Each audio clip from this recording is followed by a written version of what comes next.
Espero que esteja tudo bem com vocês. Como quem não me conhece, meu nome é Aninha. Faço parte da equipe pastoral aqui da Igreja Fonte. Tenho esse privilégio, de trazer a palavra para vocês. Para mim, eu sempre agradeço muito ao Senhor por isso, É um privilégio a gente poder trazer a palavra. Amém? Espero que o coração de vocês estejam cheios de expectativas para o que o Senhor vai fazer essa noite. Amém. Então vamos abrir as nossas Bíblias. Eu queria que a gente começasse vendo um versículo em Apocalipse 19, versículo 9. E aí a gente vai começar essa noite com um lindo convite do Senhor para as nossas vidas. Amém? Apocalipse, capítulo 19, verso 9 fala: Bem-aventurados os que são chamados à ceia das núpcias do Cordeiro. Disse-me ainda: estas são as verdadeiras palavras de Deus. Amém. Então, que aqui é redundante, não precisa de muita explicação. O que é que o versículo está falando? Que felizes são, bem-aventurados são aqueles que são chamados à ceia das núpcias do Cordeiro. Então, a nós que recebemos esse chamado, nós somos felizes, nós somos bem-aventurados, porque nós somos convidados a fazer parte dessa mesa. Amém? E o que é essa ceia do Cordeiro? A gente sabe, que o Cordeiro é Jesus. E a gente também sabe que Jesus está preparando um lugar e que um dia Ele irá casar com a noiva, que é a igreja. Vocês sabem disso, Jesus, Ele casará com a igreja. E Ele fala que há uma mesa, há uma ceia para esse dia. E nós somos convidados a participar dessa mesa. Quem quer participar dessa mesa? Gente, eu quero muito participar dessa mesa. E o que é que essa mensagem fala? É uma promessa do Senhor, Uma promessa de uma recompensa para aqueles que são chamados. E é uma recompensa, não é qualquer recompensa. É uma recompensa eterna. Amém? Só que algo que tem me chamado muita atenção é que nós, enquanto sociedade, nós estamos muito imediatistas, não é verdade? A gente faz algo e a gente quer logo a recompensa daquilo que a gente faz. Nós estamos buscando respostas muito imediatas. E o avanço das tecnologias, ele tem nos levado a isso. A gente já não tem muita paciência de esperar, é ou não é?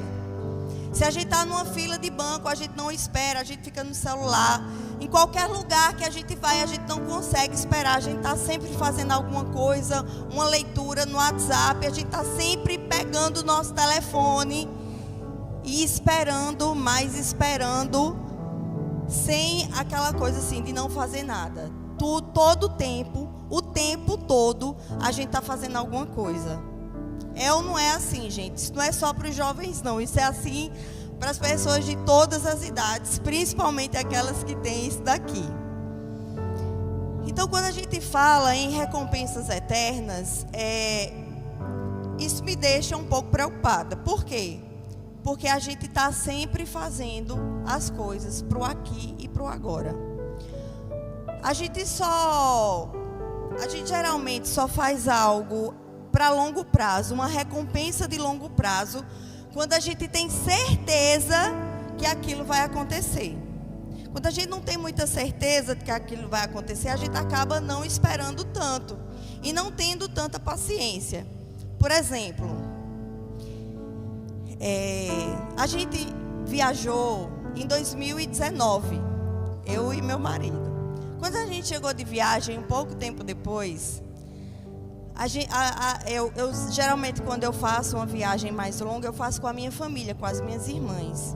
E aí elas disseram assim: Aninha, vamos programar outra viagem. Eu disse, como? Que eu não tenho dinheiro. Como é que eu vou programar outra viagem? Eu não tenho condição financeira para isso. Aí elas disseram, a gente começa hoje a se organizar. Era 2019, tá, gente? A gente começa hoje a se organizar, porque a gente vai viajar só em 2023. Aí eu, caramba, 2023. Aí eu já fiquei calculando, né? João Pedro vai ter tantos anos, Miguel vai ter tantos anos, são meus filhos. Eles já vão estar estudando em tal série. Vamos ver se a gente se organiza. E eu lembro que quando eu comecei a organizar essa viagem, eu comecei fazendo depósitos de R$100 por mês. Mas eu fui persistente. Eu dizia assim, toda vez que eu receber algum valor extra, eu vou colocar nessa poupança. E assim aconteceu. Em 2023 nós viajamos. E aí, para fazer essa viagem, gente, a gente renunciou muitas coisas, né? As pessoas faziam convites, a gente tinha que dizer não, porque estava juntando recursos para fazer essa viagem. Então a gente se programou durante quase 4 anos para fazer uma viagem de 15 dias. Mas era algo que pra gente, eu sabia que ia valer a pena, sabe? Só que o que acontece? Por que eu estou dando esse exemplo? Porque a gente parou de olhar as recompensas de longo prazo. A gente quer muito a recompensa imediata, a recompensa do aqui e agora. E eu fico preocupada porque o Senhor, Ele nos avisa e Ele fala de uma recompensa eterna, de algo que nós vamos viver na eternidade. Mas nós estamos tão imediatistas para o aqui e agora, que a gente tem vivido muito mais as coisas terrenas do que as coisas eternas. A gente já não vive mais uma atitude de vida daquele que quer passar uma eternidade com Cristo, porque está longe demais, está demorado demais. E nós estamos muito acelerados.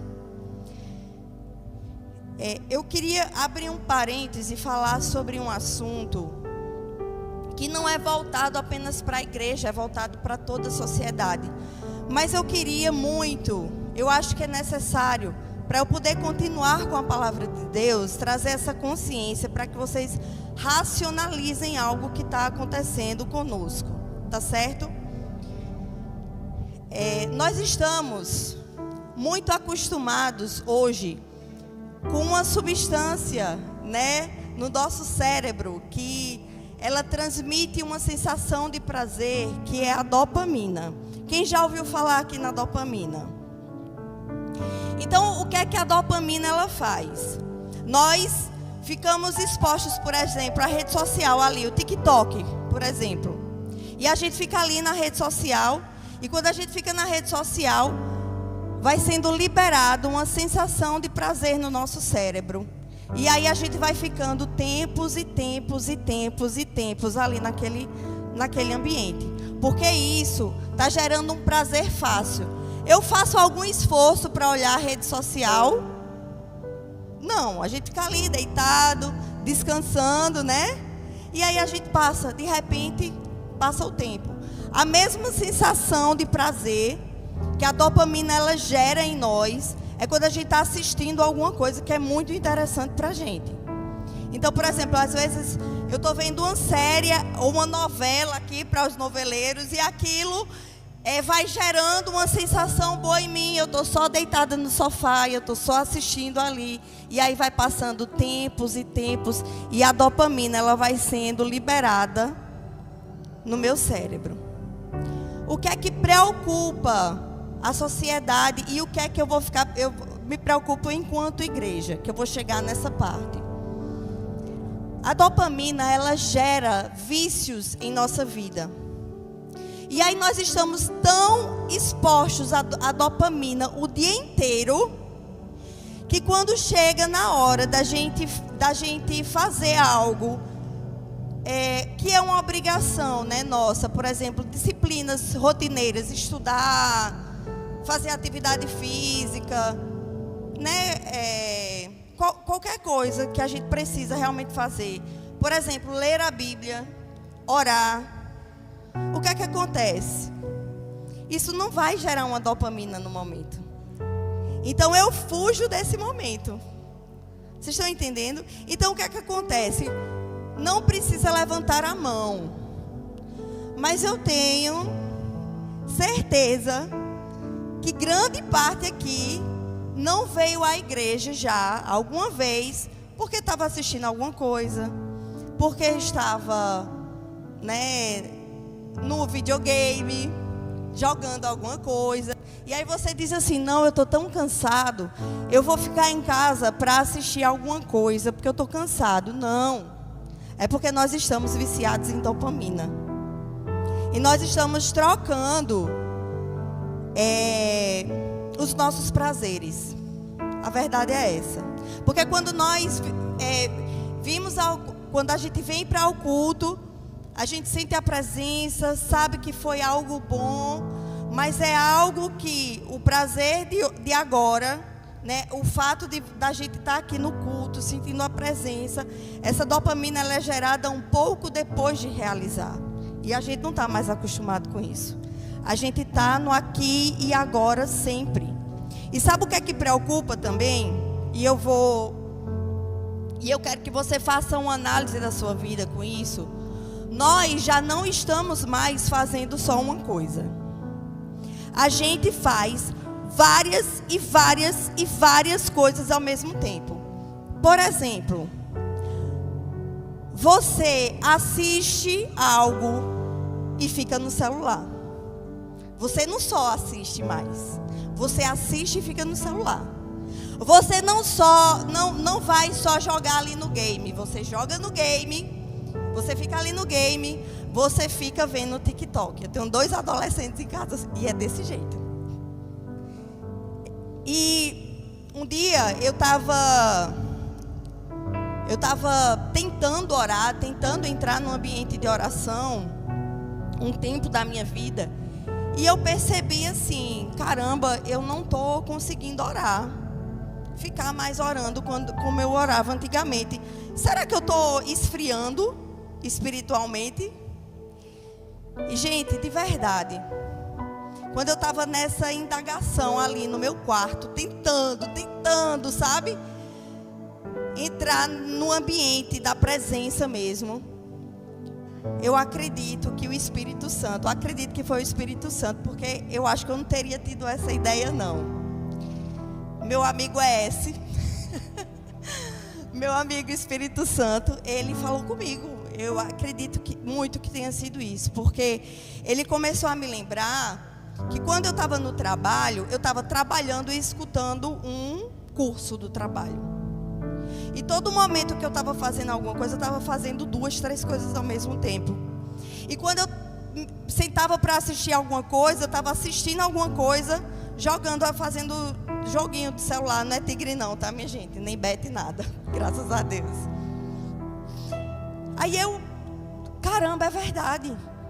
E ali naquela hora, o Espírito Santo, ele falou comigo: se você passa o dia todinho agitada, se você acorda ativa, e você vai até de noite assim, nessa velocidade, me diga como você vai parar de noite e você vai conseguir se concentrar.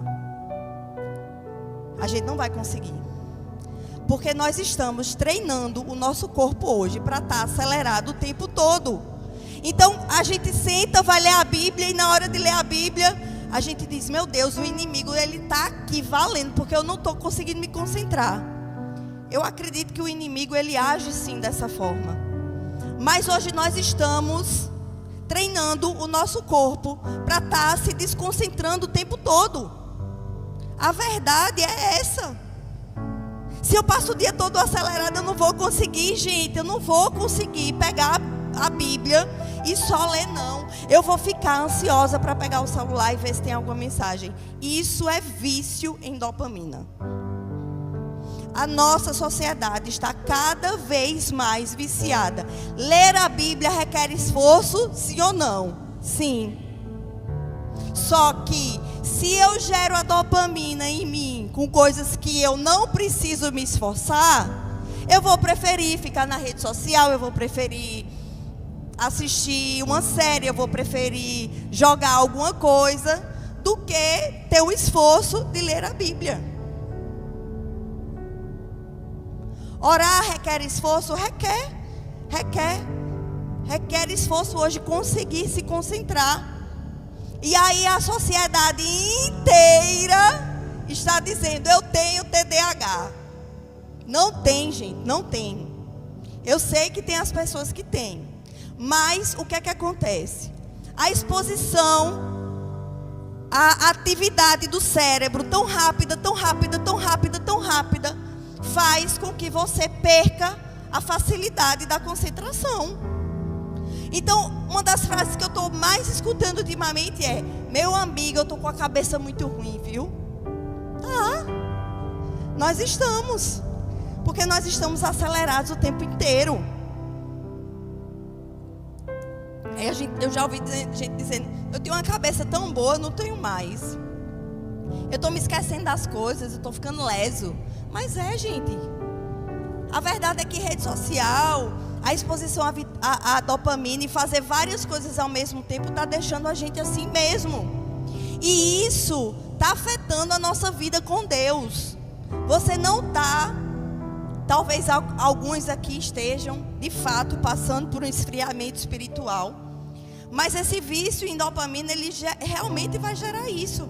Porque você vai ficar se sentindo culpado. Eita, eu não amo Deus, eu não estou dedicando meu tempo a Deus. E isso, eu estou trazendo aqui para a igreja, porque nós precisamos começar a racionalizar algumas coisas na nossa vida. Então, quando eu tive essa informação do meu amigo Espírito Santo, o que foi que eu fiz? Eu comecei a diminuir a minha exposição. E aí a gente fica pensando assim: mas Aninha, eu passo o dia no YouTube, mas eu fico olhando coisas interessantes, é da igreja que eu fico olhando. Gente, isso é dopamina barata. Então, até isso você precisa limitar. Porque senão você vai ficar buscando o Senhor por meio de pregações, de YouTube, de podcasts, mas na hora de ler a Bíblia e orar, você não vai conseguir. Então, o que é que eu tenho que fazer? Eu tenho que limitar o meu tempo. Nós precisamos limitar o nosso tempo. E a partir de então que o Espírito Santo me falou, eu comecei a limitar o meu tempo de Instagram, limitar o meu tempo de YouTube, limitar o meu tempo de tudo. Porque senão, nós vamos virar uma sociedade ainda mais viciadas nisso. E o nosso pouco esforço vai gerar essa recompensa momentânea. Mas o Evangelho, ele não fala sobre isso. O Evangelho, ele fala: esforçai-vos para passar pela porta estreita. O Evangelho, ele fala de um esforço. Um esforço para ter uma recompensa futura. E essa recompensa futura é a recompensa da eternidade. Sabe o que está acontecendo? É o último ponto para eu falar disso e voltar para a palavra em si. Sabe o que tem acontecido? E eu peço licença e peço desculpa se essa é uma palavra agressiva. Mas eu acredito que eu preciso trazer essa informação para vocês. A gente fala isso muito no Be Brave porque tem jovens lá. Mas a dopamina, ela tem gerado um dos maiores vícios que essa sociedade já viu, que é o vício da pornografia. Tem sido fácil eu buscar o prazer através dos sites pornográficos. E aí, grande parte de pessoas dentro da igreja estão com esse vício. Estão com esse vício ou lutam contra esse vício. Porque é mais fácil. É um pecado que está escondido, que ninguém vê. E sabe o que é que isso tem feito? Sabe o que é que isso tem causado?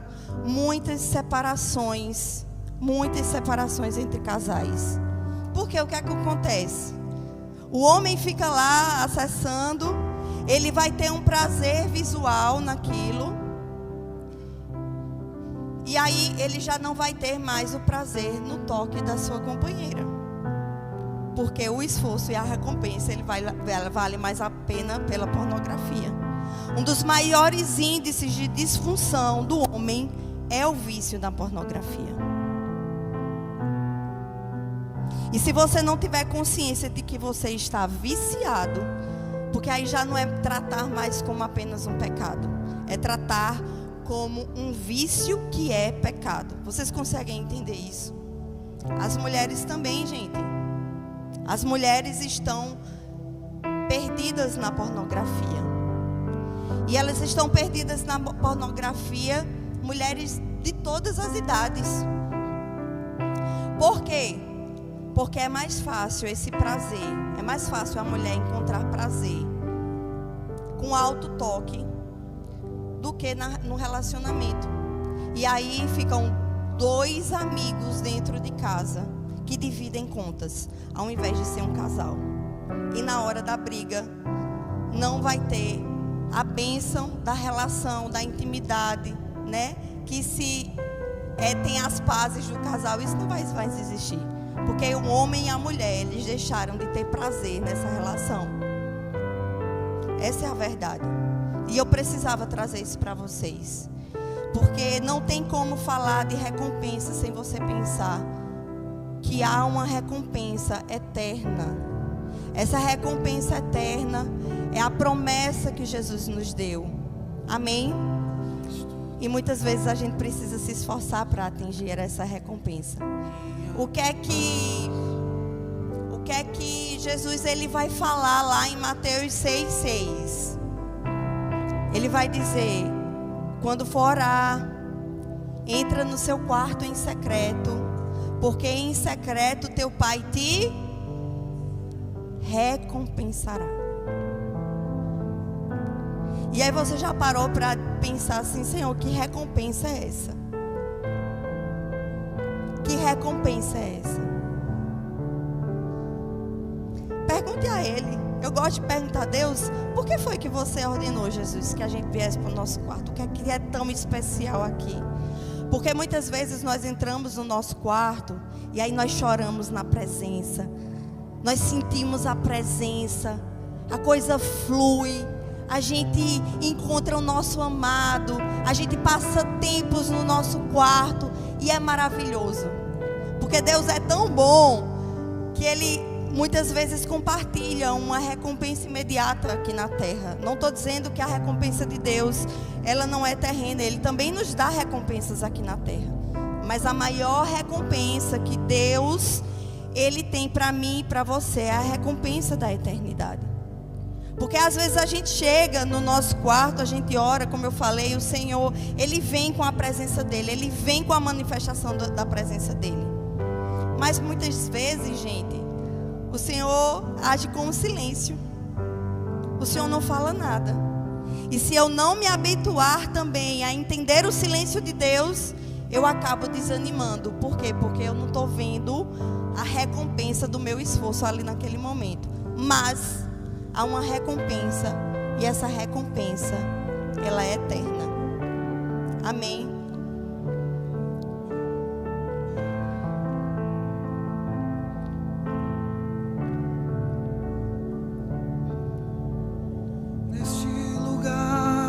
Críticas e aplausos. Neste lugar descanso em teus braços. Não há lugar para a glória de homens, só para a glória do Pai.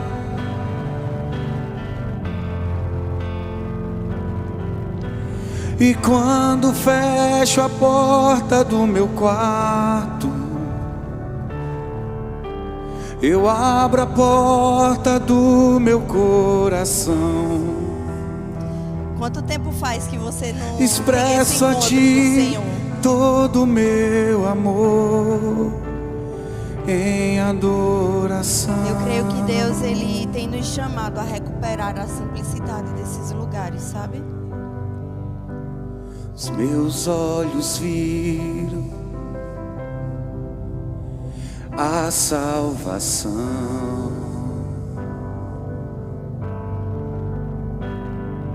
a luz para o mundo, esperança na terra. Eu não sou mais meu. Eu não sou mais meu. Cristo, tu és a minha porção. O trigo esmagado, vinho novo e pão. Eu não sou mais meu. Eu não sou mais meu. És a fome que me faz cantar. És a sede que me faz beber. És o nome que escuto ao deitar, e o olhar que vejo ao amanhecer.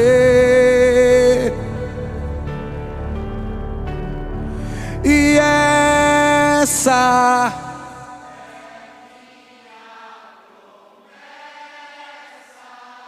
eu gastarei minha vida pra te coroar.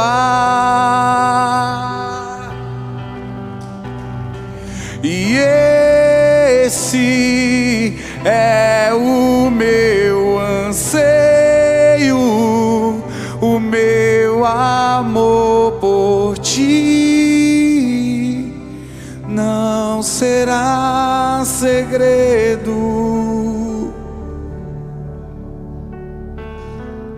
O nosso Deus, Ele é tão perfeito, tão bom, que Ele usa um momento como esse, o momento da palavra, para nos recompensar com a presença dEle. E não existe nada melhor, não existe nada mais especial do que viver isso, gente, do que entregar o nosso coração ao Senhor. Talvez a gente tenha encontrado prazeres em tantas coisas, mas se a presença dEle causa isso em nossa vida, de uma forma tão palpável, você tem noção do que é uma recompensa eterna? Não é a recompensa de qualquer pessoa, é a recompensa do Criador do mundo. É algo grande. E a gente tem trocado essa recompensa por amores tão passageiros.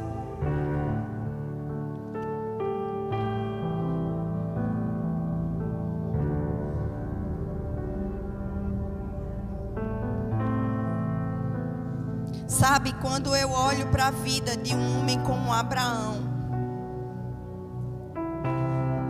ele recebeu um chamado do Senhor, e o Senhor diz assim: Abraão, eu vou abençoar a tua vida em gerações e gerações.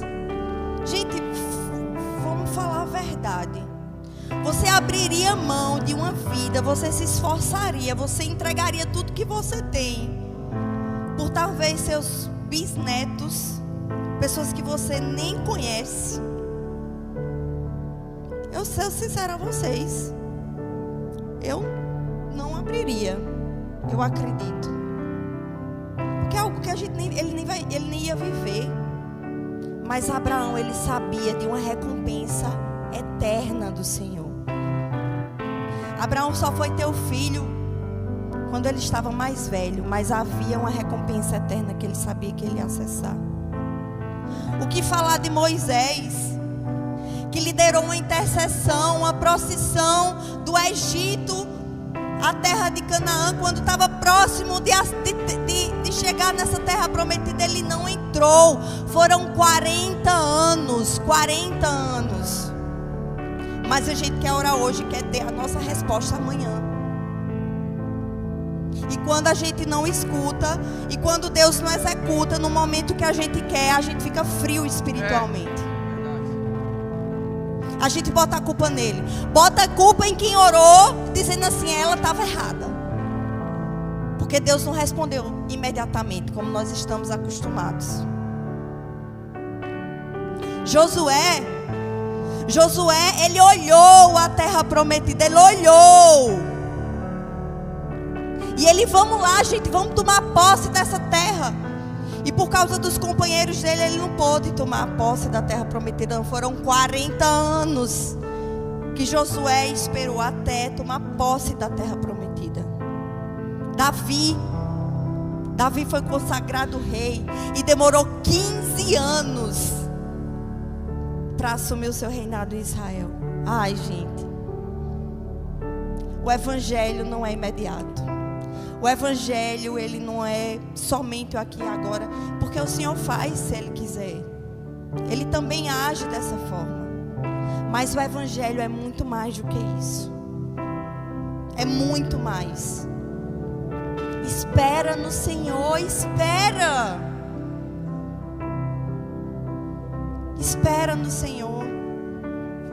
O que for preciso para te ter, pois não posso deixar que sigas. Não importa a multidão.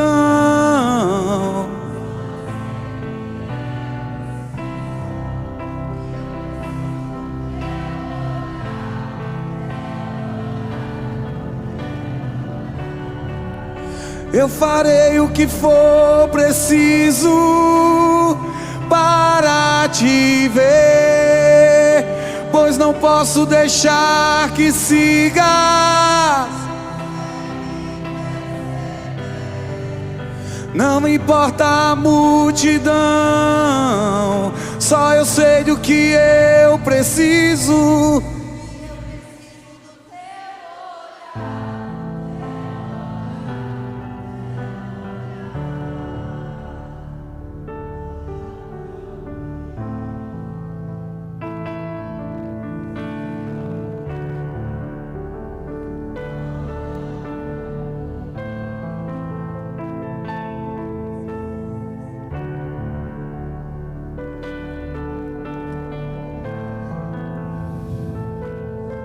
Vamos abrir em Mateus, no capítulo 22.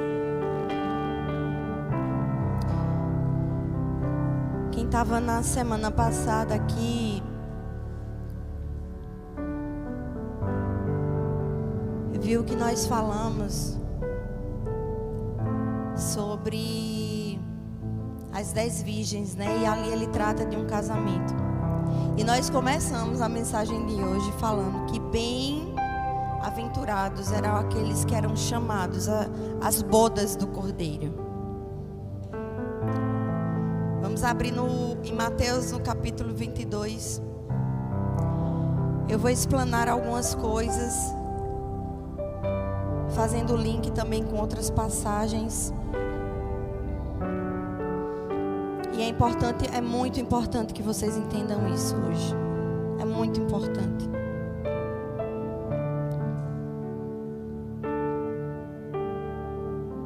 A parábola da festa de casamento. Então Jesus voltou a lhes falar por meio de parábolas, dizendo: o reino do céu é semelhante a um rei que celebrou o casamento do seu filho. Acredito que o filho é Jesus. E o casamento de Jesus, quem é a noiva de Jesus? A igreja. Amém. Lá em Isaías, no capítulo 25, e o que eu acho interessante é que a maioria dos profetas, gente, eles profetizavam e muitos profetas nem viviam aquela promessa, aquilo que eles profetizavam, né? E a gente fala tanto, fulaninho, não é profeta não, aqui não é, não acertou não, isso não é para a minha vida não, que não aconteceu.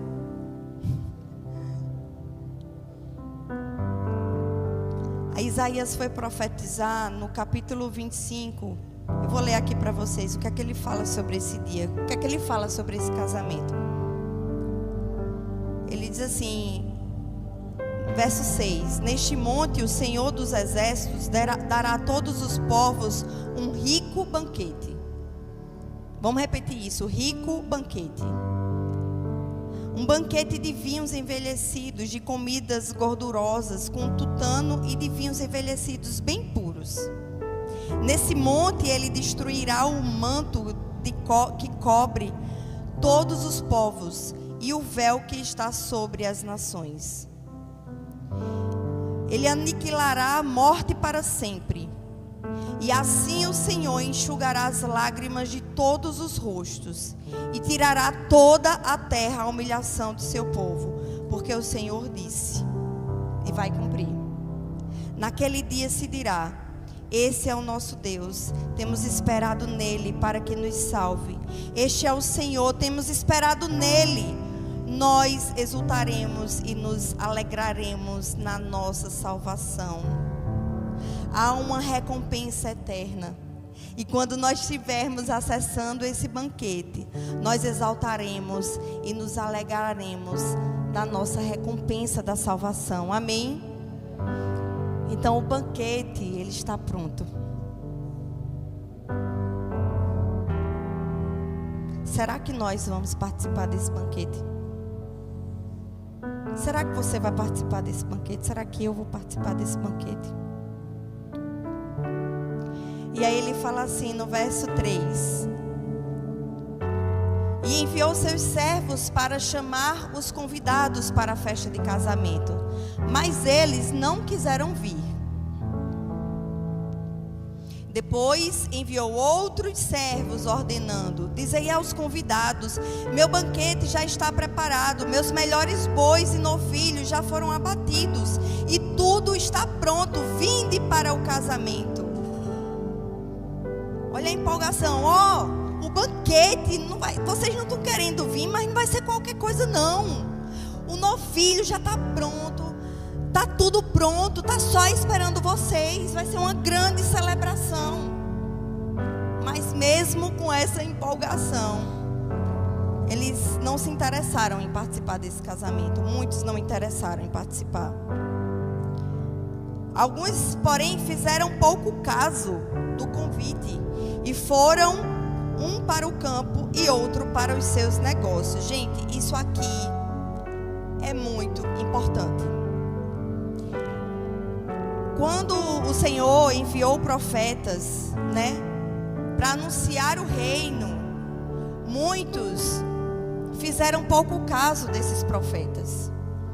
Muitas pessoas que receberam a mensagem do Evangelho, muitas fizeram pouco caso. E ele diz aqui que alguns foi para o campo e outros foram para os seus negócios. Eles estavam ocupados. Eles não tinham tempo para ir para o casamento. E quantas vezes nós não justificamos a falta da nossa vida com o Senhor, o nosso chamado, porque nós estamos ocupados. Nós estamos trabalhando. Não, eu estou trabalhando. Não, hoje não estou trabalhando. Hoje não, estou cansado. Hoje não, eu tenho tal atividade. E a gente vai colocando tudo como prioridade na frente do Senhor. E é interessante que Jesus, ele alerta, Ele diz assim que no dia do Senhor, perto do Senhor voltar, muitos será como no tempo de Noé. Ele se referindo não somente à maldade do mundo, mas que as pessoas estavam se dando em casamento, elas estavam ocupadas. E quantas vezes nós estamos distraídos? E isso aqui ele está falando das distrações mesmo, gente. De tudo que eu falei antes de começar a ler essa palavra. Versículo 6. E outros, agarrando os servos, maltrataram-nos e os mataram. A gente está querendo concordar ou discordar com o peso e a justiça de Deus. Lá em Lucas 13, se não me engano, Jesus ele vai falar no versículo 28, ali haverá choro e ranger de dentes. Jesus, ele falou sobre o inferno, não foi uma ou duas vezes. Mas nós deixamos de falar, porque a gente vai assustar as pessoas, como se fosse algo que não fosse real. E eu, gente, de verdade não concordo, não acho a metodologia certa, você ficar falando, se você não se converter, você vai para o inferno. Não, eu não acho a metodologia certa. A gente precisa esclarecer as pessoas que se elas continuarem com essa vida, lá será o destino delas. Mas a gente não pode ignorar essa mensagem. A gente não pode achar que o inferno não existe.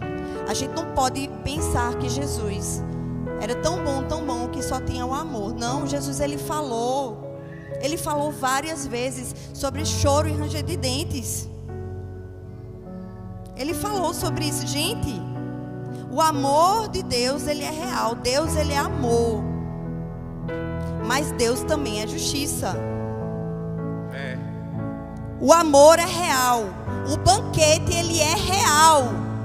Ele está preparado, está pronto. Quando Jesus vai subir aos céus, ele diz, eu vou preparar um lugar para vocês. Isso é real. Mas da mesma forma que a recompensa eterna, ela é real, o inferno, ele também é real.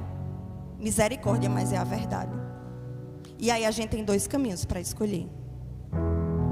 E eu não posso simplesmente dizer assim, eu vou ignorar que o inferno existe. Não, gente, o inferno existe. O inferno existe.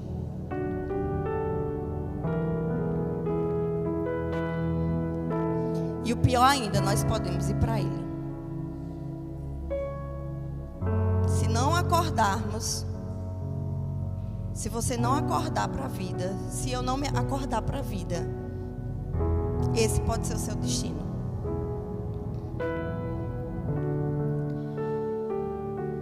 Então, versículo 8. Então disse aos servos, na verdade o banquete de casamento está preparado, mas os convidados não eram dignos. Lá no livro de Atos, fala uma passagem que Paulo e Barnabé estavam pregando na sinagoga e falando de Jesus nessa sinagoga, e que muitas pessoas se converteram num sábado. Quando foi no sábado da outra semana, quase a cidade inteira estava lá para ouvir Paulo. E aí os judeus com ciúme começaram a condenar Paulo e aquilo que ele estava fazendo. Aí sabe o que é que Paulo fala? Era necessário que eu falasse primeiro a vocês. Como vocês não querem aceitar essa palavra, como vocês não são dignos, eu vou falar para outros. Primeiro a palavra seria anunciado para os judeus e depois para os gentios. E era isso que ele estava falando sobre digno. Não é esse digno que a gente diz assim, Senhor, eu não sou digno. Não é nesse sentido, mas o sentido de que muitas pessoas simplesmente ignoraram e não quiseram ouvir. Versículo 9. Ide pelos cruzamentos das ruas e convidai para o casamento quanto encontrardes. E aqueles servos saíram pelas ruas e reuniram todos os que encontraram, tanto maus quanto bons, e o salão nupcial ficou cheio de convidados. Quando ele fala de maus e de bons, ele não está falando que o reino, que na mesa do banquete vão ter pessoas mais, não, gente. Ele está falando que os maus foram chamados, os maus foram convidados. Aí ele está se referindo aos judeus e os gentios, mas ele também está se referindo a pessoas improváveis, que saíram da maldade, ou que estão na maldade, mas que o Senhor continua chamando. Todos são chamados, todos foram encontrados na rua. E essa noite você está sendo chamado também, amém? E você está sendo encontrado também, amém?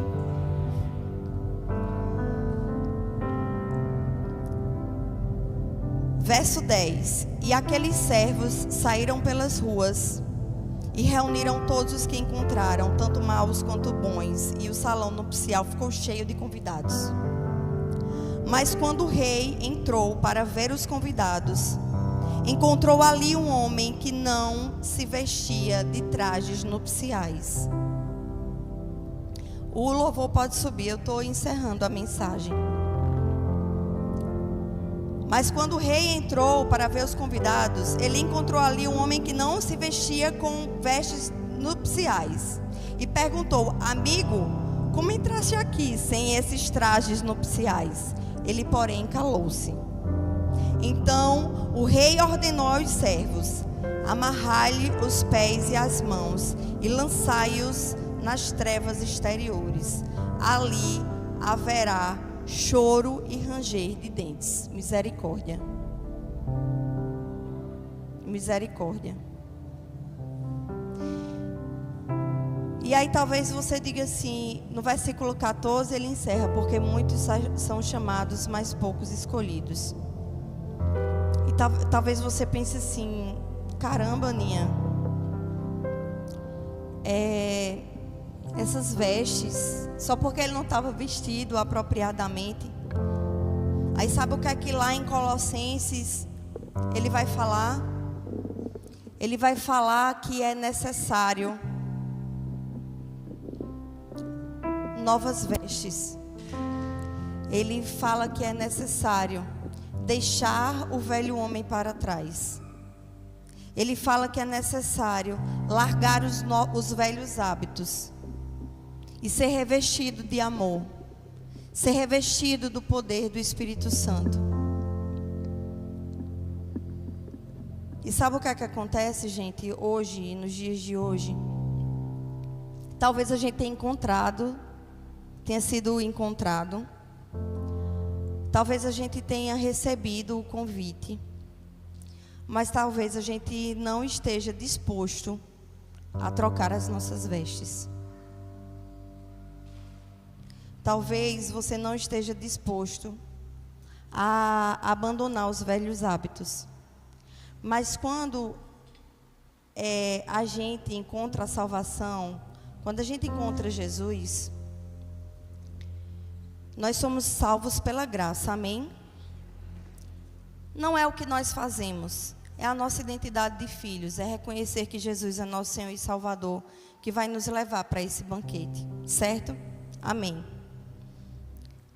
Mas só que de verdade, não tem como a gente conhecer Jesus de verdade, ter um encontro genuíno com Cristo, sem mudar o nosso caráter, sem largar os nossos vícios, sem largar os nossos pecados. Não tem como.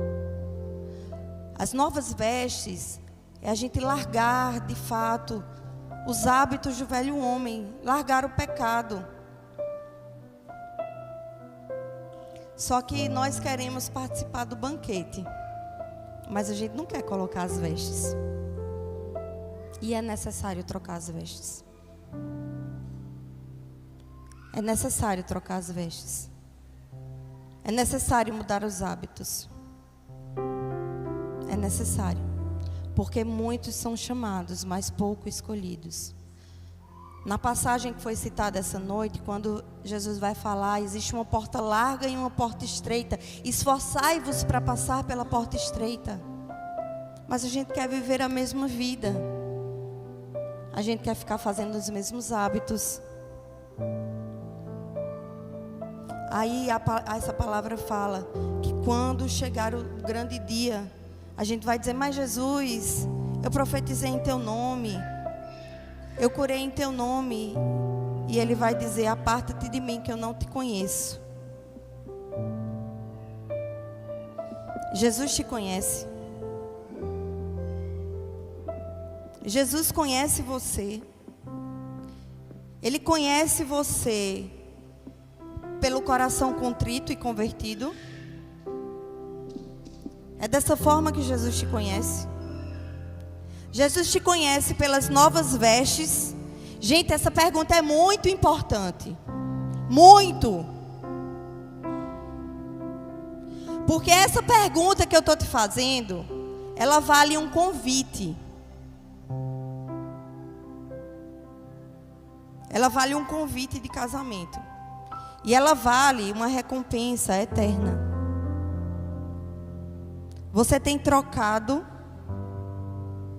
as velhas vestes e se revestido do amor de Cristo? Você tem mudado os hábitos da sua vida? Você tem se tornado um novo homem e uma nova mulher? Mas a boa notícia é que hoje você pode trocar suas vestes. E uma coisa que eu sempre digo: mudar de vida por Jesus, ele vale muito a pena. Renunciar às vestes passadas, gente, vale muito a pena. Abandonar amizades, abandonar vícios, abandonar pecados que só você e Deus sabem, vale muito a pena.